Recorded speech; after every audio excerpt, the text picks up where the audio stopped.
Happy Sunday, guys! And thank God, it's Sunday! Ayan. Mag-ano na ako, mag-breakfast muna ako and then magsasaing na ako kasi 3 p.m. bala kong pumunta sa ubi ko kasi since nung pa-trans-V ako, hindi pa ako bumabalik sa kanya. So, ayun, para mabigyan niya na ako ng mga kung ano mang pwede ko pang vitamins. Ayun ko, kung bahala na kung anong plan ng ubi ko. Pero, basta gagawin ko muna ngayon, mag-aayos na ako. For sure, ang dami na namang nakapark sa SM kasi Sunday. So, tiyagaan. Kaya kailangan maaga-aga ako kasi ang dami ring pila lagi sa ubi ko. Kaya mas okay na maaga and libot-libot na lang ako, ikot-ikot na lang ako doon. Tapos yun, kakain muna ako. Ito yung ulam ko, tatry ko to. From ano ba to? Dipolog City, Philippines. Ayan. So, check ko. Magsasaing muna ako. Mag-white rice ako para mas mabilis na lang siyang saingin. Saingin, yun.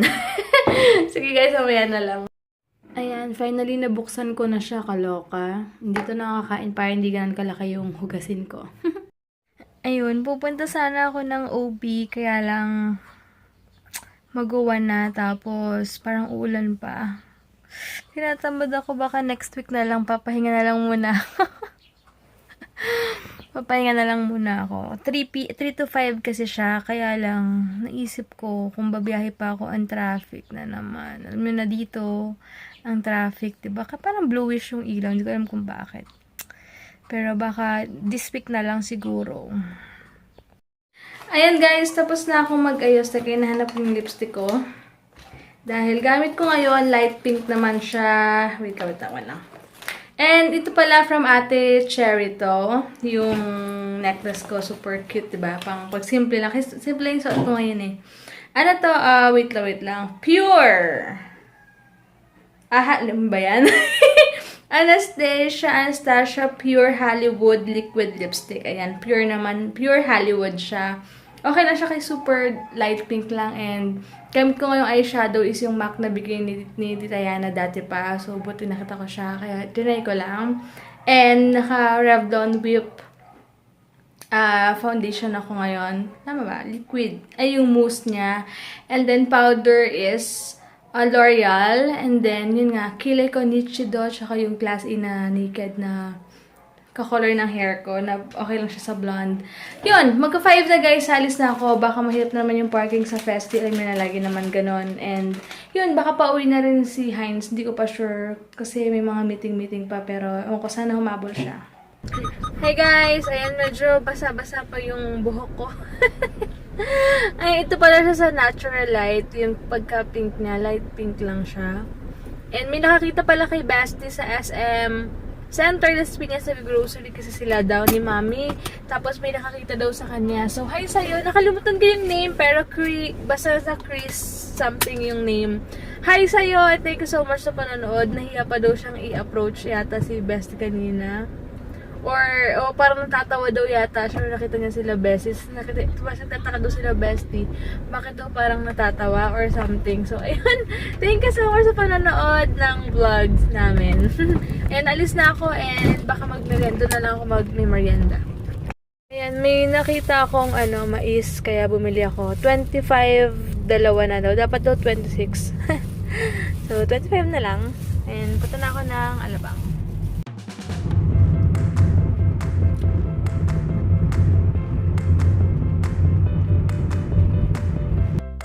Ayun, sakto may umalis kaya nakapag-park ako. Sobrang puno na yung exit doon. Ginagawa na nilang entrance. So, sobrang daming kotse talaga. And anyway, meron na palang victory sa South Mall. SM South Mall Cinema. 9 AM tsaka 11 AM. Nakita ko lang kaya lang sila nag-start.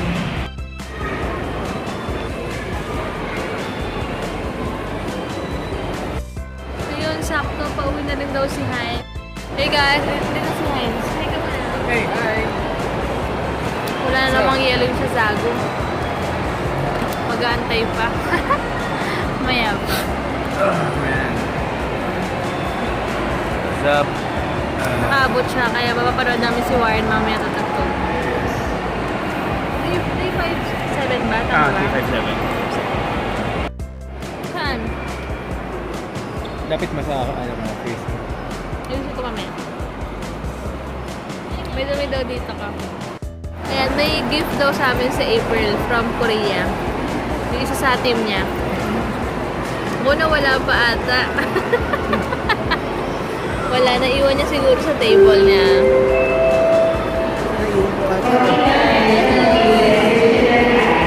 Sayang, naiwan daw. Ano? Ano ba yan? Ano yan? Ha? Ayan, naiwan niya. Ito, naiwan niya sa table daw niya. Oh, ayan. May face mask and then may socks daw. Superman. Sayang. Cute! Cute naman. Thank you! Ayan, tingin ako ng something dito. Ay, magkano to?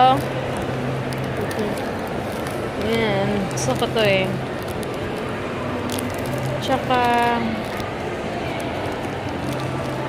Ano ba? Uy, meron din silang tira-tira oh. To the place that the Lord your God will choose to make His name Because an idol is something that you adhere to, something that brings joy into your life other than God. Am I correct? The reason why at times you lie, because you hate the whole idea that people will disapprove of you and reject you. Your idol is approval. You want to be approved by people. And I'm telling you right now, nobody can approve of you and accept you and love you other than the God of the universe. So without golden statues right there that we bow down to and we worship God, there is a propensity for all of us to worship, okay, who we think can give us temporary joy and happiness. And without you knowing it, it has been your idol, it has been your God. So therefore, worshiping an idol is not just about breaking God's heart or breaking God's law, but it is breaking God's heart. That we're not just concerned that we are following God's commandments to the dot, but we are conscious that more than just following the commandments of God to the dot, that we would want to always what? Follow what makes God happy. And I don't have any other illustration than my relationship with my wife. The reason why I want to follow her, not because I'm afraid of her, right? Okay, I'm afraid of her. But my point is, I want to protect our relationship. That I can do a lot of stupid things behind her back, but I'm not doing it because we have stored a lot of memories in the past that I don't want our relationship to be tarnished. I've already invested in this relationship. I've given my money, time, and effort. That I want to do everything in order for me to what? Protect this relationship. And in the same manner, I hope that you do understand that we're not just following the what? The laws of God and the commandments of God because we would want God to approve of us. Ladies and gentlemen, before you came into this gathering, you're accepted by the Lord. And when you feel the acceptance of God, there is no other way but to obey God. That it will give you the strength and the energy and the motivation that I'm loved by God, I'm approved by God, thus I'm following the commandments of God. Some of us here, we want to follow the commandments of God so that we can be approved of God. That's not what we're teaching here. That's not what the Bible is teaching us. That is what religion will teach you. That to be loved by God, you have to what? To fulfill the commandments. And I'm telling you right now, we don't have what it takes to fulfill the commandments of God. But if you have accepted Jesus Christ as your Lord and Savior, you have a relationship with God. You know that God loves you. There's no other way but to worship God with all your might and to follow whatever God has commanded us to do. Amen. And talking about idols, I don't know if you're familiar with this man. In trouble when you're surprised you're driving your car. And the other day I was driving my BMW and somebody caught me. In my dreams, of course. And you just can't help but express your frustration in a manner. There are times you would want to justify that it's just right for me to say the name of God because I was vulnerable and my guards are down. But I'm telling you right now, when it comes to our vulnerability, we are usually introduced to who we really are. Some of us, we don't really know ourselves until somebody has pushed us in the corner and has rejected us and has maligned us and has done things that are not right. And because of what people has done to you, usually and most of the time, you react to situations, right? You're surprised what's coming out of your mouth. That though you're coming to this church, you're reading your Bible, but when you're pushed to that corner, you react and say negative things, even the what? The names of God. This is why I want to invite you to read with me in the book of Exodus, chapter 1, what we have talked about, and comply to the other side of what you have agreed upon. That though we falter and fall, God chooses to stay faithful on what He has promised for each and every one of us. And the reason why, just like what I mentioned, God has given us the commandments because it emanates, springs from the covenant that He has with us. And some of you probably are surprised of knowing the context why the Ten Commandments was given. Bakit binigay? Okay? Ang mga bagay na ito. Because God has a relationship with His people. Therefore, our motivation in obeying the Ten Commandments is not out of fear. It is because we have experienced God's love for us. In fact, if you take a closer look in the book of Exodus, and as we go back in verse 1, in the first commandment of God, and God spoke all these words saying, I am the Lord your God who brought you out of the land of Egypt, out of the house of slavery. But you will reflect the nature of God, which you created in the image and likeness of the Lord. And this is why it is important that we do understand that the God that we serve, the God that we worship, is somebody who has value and full of glory. And the Word of God states in the book of John that He is your what? Your bread of life. He is the only one who can satisfy you. So if you're here in this gathering and you're saying, I need to find a wife, I'm lonely. I don't know if I did mention that about a week ago.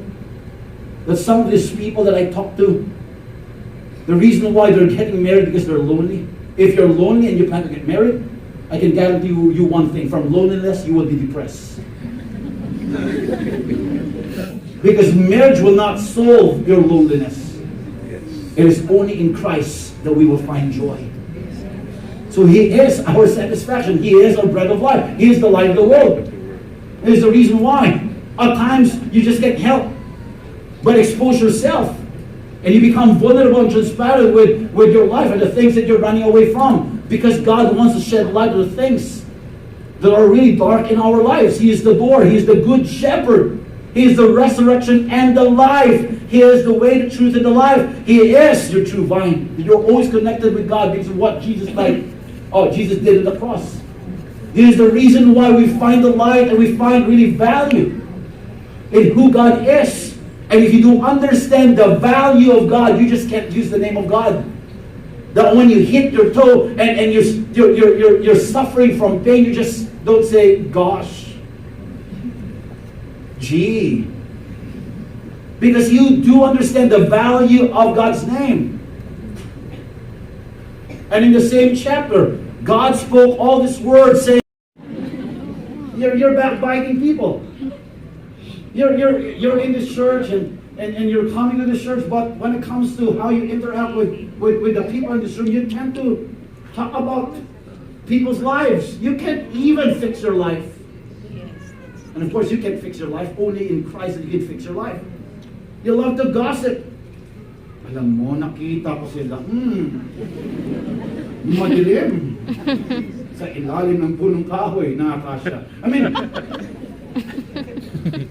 probably you have basis of your of what you're telling me, but that's gossip. If you can fix a situation, you're never going to be of help. Ask yourself, can you fix it? If you can't, you're guilty of gossiping. I mean, we have to be cautious. And a lot of us here, we're followers of Christ, but we have not outgrown our ways. That you love to accuse people. And I don't know what's wrong with you, but I hope you do understand the hierarchy of the Ten Commandments. Why would God put this as a commandment on top of thou shalt not kill, thou shalt not murder, thou shalt not covet? Why would God put it in number 3? Because He knows that if you can mess the name of God, you can mess with anyone. Yeah. If you're struggling, even giving to the Lord, If you can steal from God, you can steal from anyone. If you can mess with the name of God, you can mess with anyone. This is why it was placed, okay, on top of everything that comes after these commandments. So therefore, it is a must that we don't misuse the name of God, because more than just using the name of God hastily, it represents a God of this universe, whom we need to respect, honor, and worship. That we don't misapply the name of God. And a lot of us here, okay, we're so mystical religious when it comes to using the name of God, that we would approach people, you know what, the Lord spoke to me that I am yours and you are mine.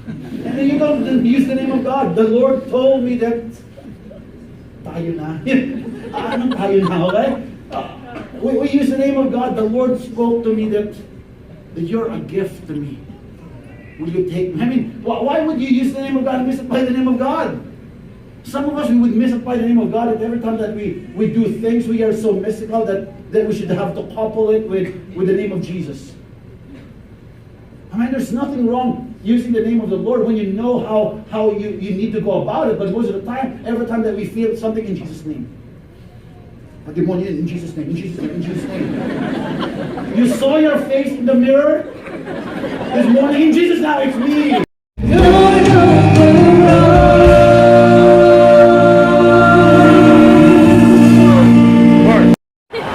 Hey guys, kasama namin si War. Ayan. Nakita niyo siya ngayon, di ba? Binidyohan ko siya. It's my bro. Stalker mode daw kanina. It's my bro, man.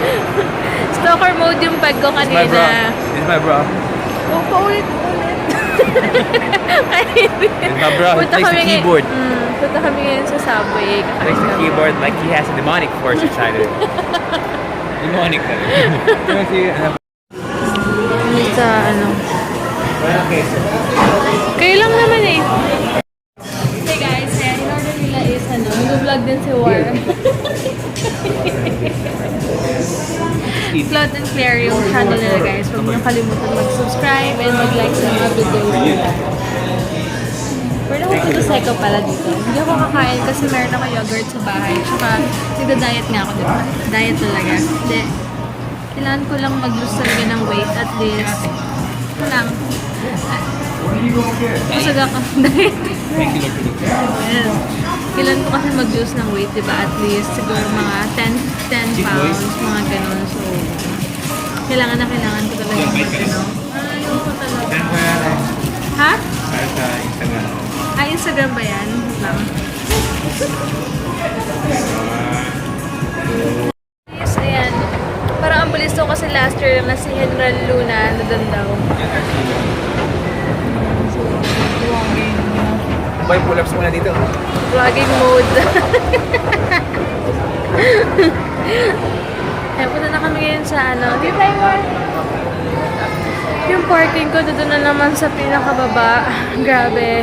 Ang hirap talaga dito. Yun ang advantage. Minsan, ang maganda lang pa nagko-commute kasi walang hassle, walang parking.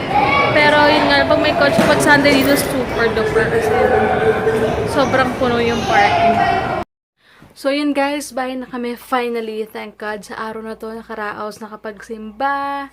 And yun nga, nakabonding namin kahit saglit si Warren. Sobrang, ano lang, happy lang. And Monday na bukas, ang bilis, diba? Sayang di ako makapunta ng StyleCon Asia kasi unang-una coding ako. Kung aalis ako dito dapat 10 AM, sobrang late ang start nun. 10 AM na kayang pumunta ng late. Tapos if ever magpa-park ako sa BGC, tapos transfer ng Makati, medyo mahirap. Sayang. And kaya hindi ako nakapunta kasi kala ko magpapacheck up ako kanina, diba? Dinabad ako. Sayang talaga. Pero next time, may mga events pa naman na darating, di ba? And, yun, sayang lang talaga ako makapunta. Doon pa naman sila, sis Previ, sila Janzel, kausap ko si Janzel kay 9 nga, malapit nga doon sa Greenbelt 1 something yung ano, pero okay lang. Next time na lang. Yun, pag fit na sa schedule. Malalaman niyo yung asawa ko pag nasa bahay na bukas lahat ng mga ilaw. Tama ba? Tama ba tayo, Brad? Yeah. Hi ka, bye-bye ka na. Good night. Okay, good night. And let's see what tomorrow has in store for us, okay? ayun lang. And, ouchie.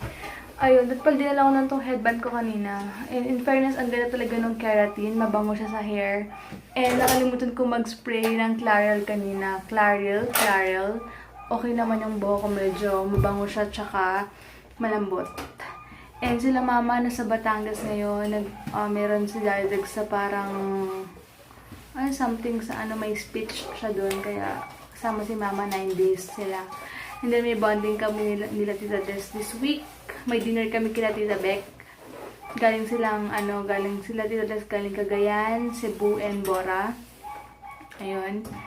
And yun lang. Sila Bessie pupuntang Batangas. So, busy-busyhan sila bukas. Ako lang may iwan. Antayin ko lang si Hines after work niya. May nga tayo bukas. Chill. Chillax na lang. Mag-date na lang kami bukas. Ayun. So, yun lang guys. Thank you so much sa lahat-lahat. Sa mga bago nag-subscribe, nagko-comment lagi, and nagko-comment din. Si Joy your something yung name niya sa Instagram. Natutuwa ako kasi never talaga siyang, hindi ako nakakalimutan senda ng mga quotes about God, mga inspirational quotes. Nakakatuwa, Jess, and everyday yon. So, thank you so much, sis, sa lahat-lahat. And tama siya kasi nag-post ako about sa workout na kanina na kailangan din talaga natin alagaan yung sarili natin kasi binigay ito ni God, kailangan natin alagaan and para makapag-perform ng maayos and makapag-inspire ng ibang tao, diba? And syempre, hindi porket bigay lang to, hayaan lang natin na, alam yun, tsaka syempre, kami, sabi ka nga namin, nag-workout kami, hindi para magpa-sexy. Second factor na lang yun, ang pinaka number 1 talaga is yung health. Kasi kami, and si Hines, prone sila sa high blood and diabetes. Mga diabetic yung family ko, sila naman high blood. So, syempre kami, kung gusto namin ng magandang future, ma-enjoy namin yung buhay dito sa earth, gusto namin na alagaan yung sarili namin para magawa naman yung mga ganung bagay, di ba? Hirap kaya magkasakit, tsaka sobrang mahal. Parang, baliwala rin talaga yung pag-iipunan mo kung lagi kang nasa, alam mo yung hospital, like may sakit. One thing's for sure, we enjoy working out. Oo, nag-i-enjoy din naman talaga kami. Hindi Kasi, pilitan lang. yes. And maganda rin yun kasi mag-enjoy kayo. Dahil isipin nyo na lang na yung benefits nun, yung parang may good hormones, parang ganon. Endorphins. Endorphins, tapos iba talaga yung skin mo. Ako, alam niya, hindi ganun ka-perfect yung skin ko kasi may mga open pores talaga ako na hindi ko matago dyan. Pero minsan magtataka ka pag nag-workout ka. Alam mo, kahit may pores ka dyan or iba yung glow ng skin mo. And yung iba rin yung dating sa sarili mo na parang hindi ka may insecure kasi alam mo yung ginagawa mong paghihirap sa workout mo. Iba talaga yung hormones na nabibigay. Happy hormones pa You become confident. Oo, confident ka rin. Iba yung... Tumataas yung self-esteem mo. Yes, iba. Basta, ang ganda, ang daming benefits talaga na makuha mo sa workout. Kaya iba, parang huwag kayong tamarin kasi para sa inyo rin yan. Siyempre, alam ko naman kahit sabihin ko to.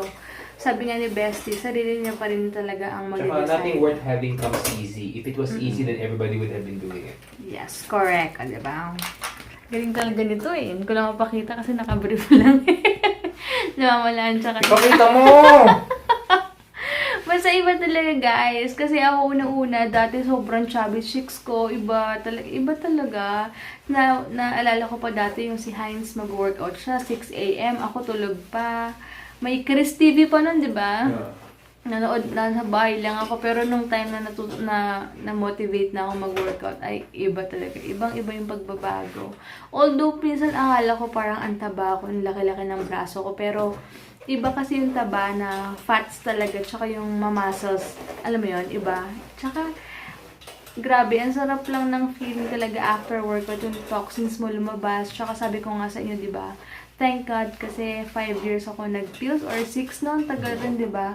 Pero nagugulat ako sa mga transbi ko na wala mga bukol-bukol or kung ano man. Kasi yun ang kinakatakutan ko. Siyempre lahat naman tinitake natin may mga side effects. Pero thank God kasi siguro nakakatulong yung workout na ilalabas mo talaga yung toxins sa katawan mo. Iba talaga. Tsaka si Hines pag may annual check-up sila, thank God at okay naman yung lungs niya, yung heart na, okay na okay. Kaya yun pa lang sa parang sobrang priceless na yung maging okay lang talaga yung health mo, wala talagang kabayaran yung walang katumbas na halaga yun. Kasi, ang hirap kaya ngayon nga daw, di ba, pag ma-hospital ka, 5,000 kailangan meron ka. Pag wala, hindi ka pwede mag-hospital. Di ba, Jel? Ang hirap. Kaya, pasalamat na lang din talaga ako. And thank God. At binibigyan niya ako ng motivation. Ito, motivate para makapag-workout. And syempre, yung asawa ko kasi, di ba, kung ano trip ng asawa mo, minsan nadadala ka rin talaga.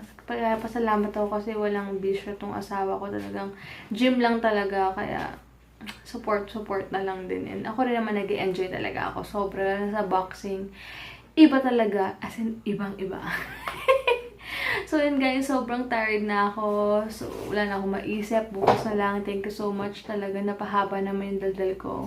Basta, maraming salamat. And sa lagi nagsasend sa akin na si Joy sa Instagram, alam mo kung sino ka. Sobrang thankful ako and blessed ako na PM mo talaga ako. And ang laking tulong minsan. Syempre kahit lahat naman tayo may feeling na minsan nadadown ka or may mga ganong hormones minsan. Pero thank God at talagang iba yung path na tinataha ko ngayon kasi talaga yung mga tao sa paligid ko napaka-positive lang and tinutulungan nila akong maging better talaga. So maraming salamat. Malaking tulong yung mga quotes na pinapadala nyo. May mga iba pa nagpapadala sa akin. So nakalimutan ko yung name, alam naman yung memory ko. Pero alam nyo kung sino kayo. Maraming salamat and God bless.